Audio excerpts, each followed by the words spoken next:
administrative purposes. All right, so this is forensic science.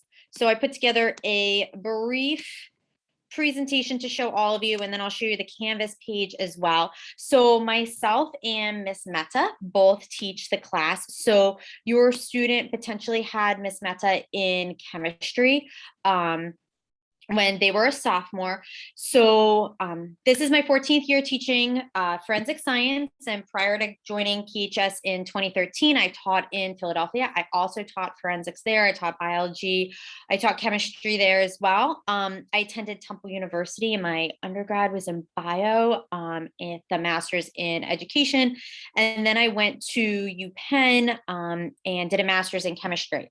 So no background really in forensic science. It's all been self-taught. It was, hey, here's this elective, what can you make of it? And I like to think that I did a pretty good job, because I'm passionate about making science just accessible to all students. And the science of crime and true crime is something that a lot of kids get really interested about, and then you can go ahead and you have like a real world hook right there.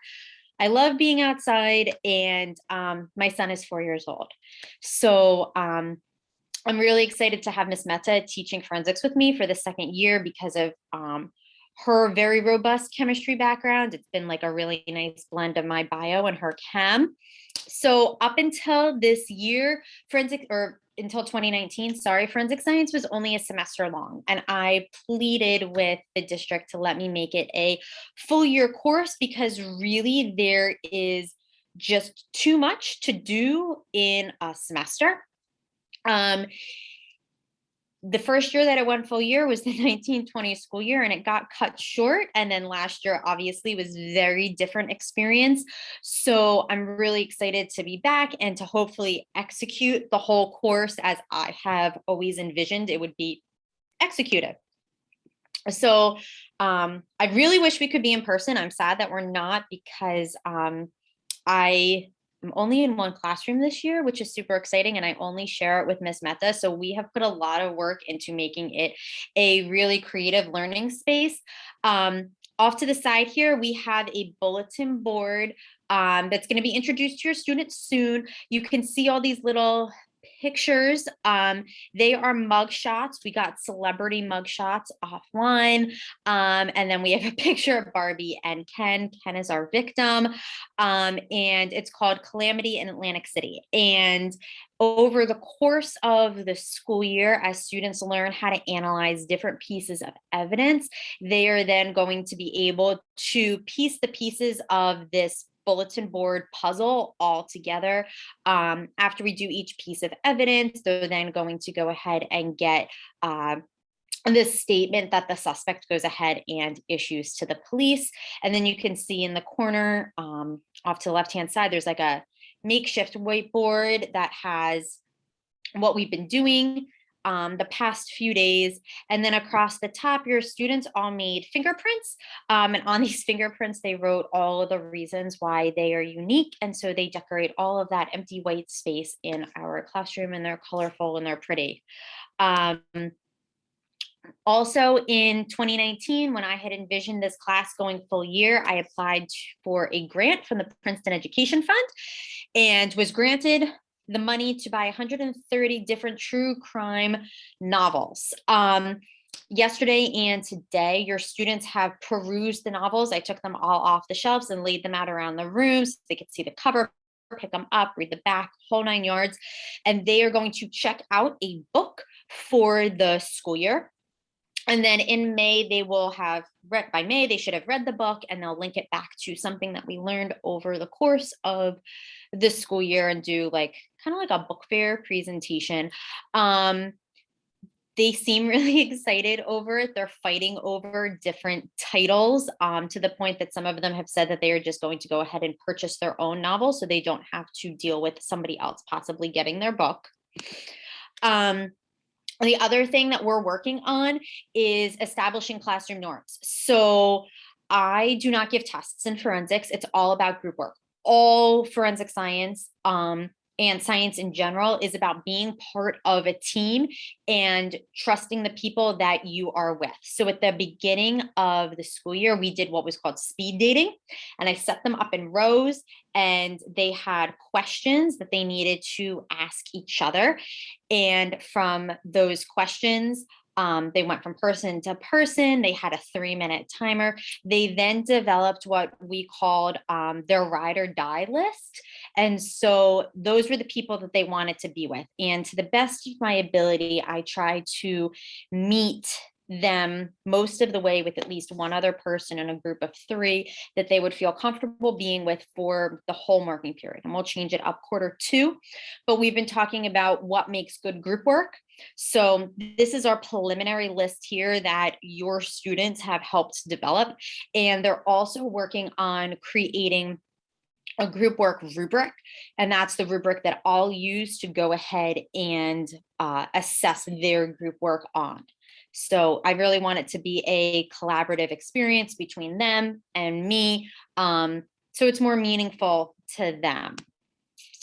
So what sorts of things are we going to go ahead and learn? So in the beginning, we do a lot of deductive reasoning and group investigations, really setting those group work roles into action. And we're going to start talking about next week about eyewitness accounts and round it out with the Innocence Project and wrongful convictions. I keep telling them that if they don't work well as a team, they're either going to have a wrongful conviction on their hands or a cold case.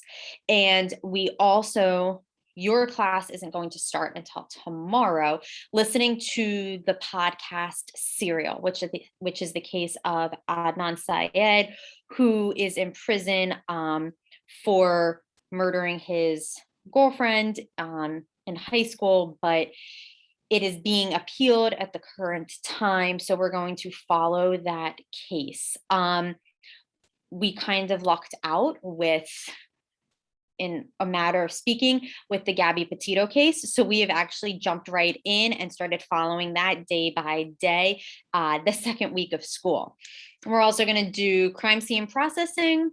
We'll do evidence that's found at a crime scene. We're going to follow a whole cold case called Diablo Highway that took place during the late 20s in Texas, where we'll do fingerprinting, blood, hair, fibers, ballistics, and then we'll do evidence in the body, autopsies, and we'll come back to another podcast, the Bear Brooks podcast, and lastly, serial killers, which seems to be a lot of kids' favorites. So we'll make cereal boxes for our serial killers. And then grading and organization. So it's a total point system. Each marking periods were 25 points or 25% of the total grade. It's the points you earned versus the total points possible.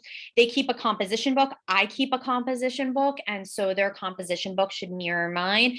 And since we don't have a textbook, I basically tell them this is their forensic science Bible for the school year.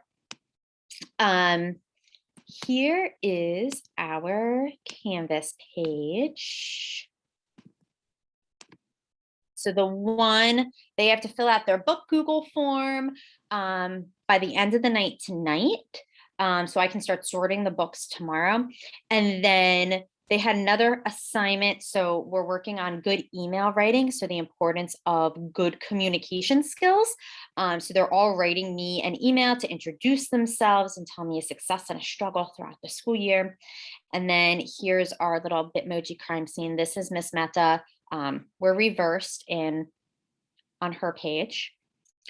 And then keeping things very simple. We have modules, we have Zoom in case we need it, and we have our Google Drive. So if we come over to our modules, this is what I was doing right before you all joined, is I'm going to separate things out by quarters this year. So your student is in period 3. They have lab on a B day. And if they click here, it's going to bring them to all of the days in order with the letter day, and then stop, it's October, and then November. And so I'll have everything hyperlinked throughout for easy navigation. This way they only have to go to one location. And so Let me see. What time do we have until? We have 1 minute. So, any questions or concerns or thoughts that you have? I know I went really fast.